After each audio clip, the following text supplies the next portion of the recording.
So here you can see the dimensions of my bolts and my nylock nut that I got from Home Depot.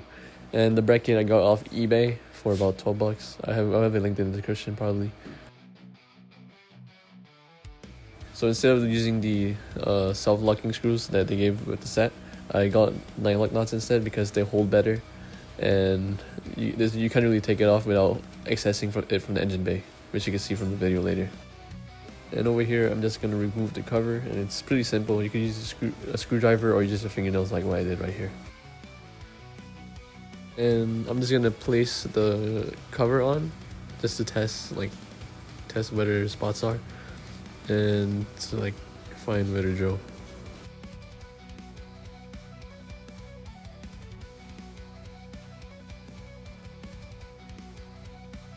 And this is what it looks like when it's on. And now I'm going to drill a center hole. So this is my reference point to drill for the cover.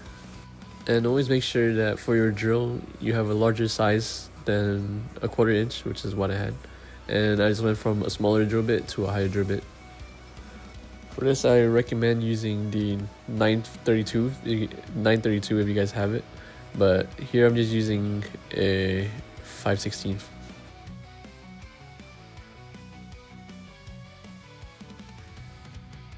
And now it's just gonna be the same thing for the right side. It takes a while, but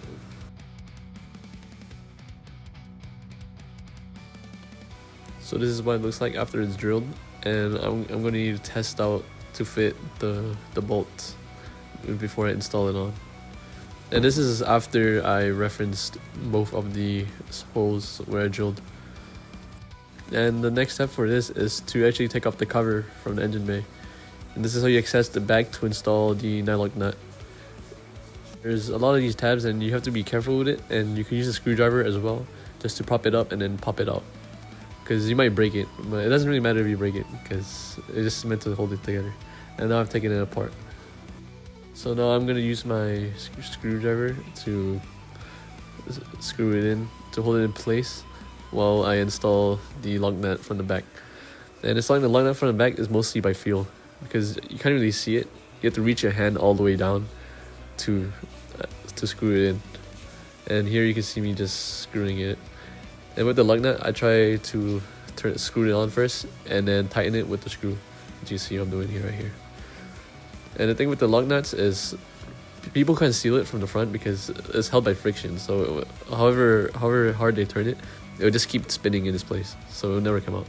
And right now I'm gonna take a wrench and then just hold it from the front with my screwdriver, and then just screwing it in, or maybe up the opposite way.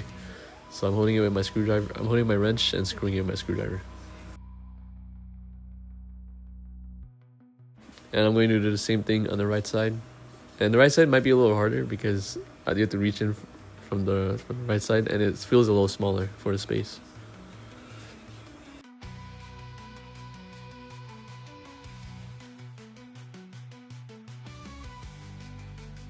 And now I finished installing both of them, and I tested it out, see if it was solid, and after that I put everything back. And be careful putting his tabs again because you have to extend it all the way and put it in first and then pop the tabs down so it holds in place. And here I'm closing the new gen cover because I'm done. And to finish up, we are going to test it and then put the cover on. And that is it.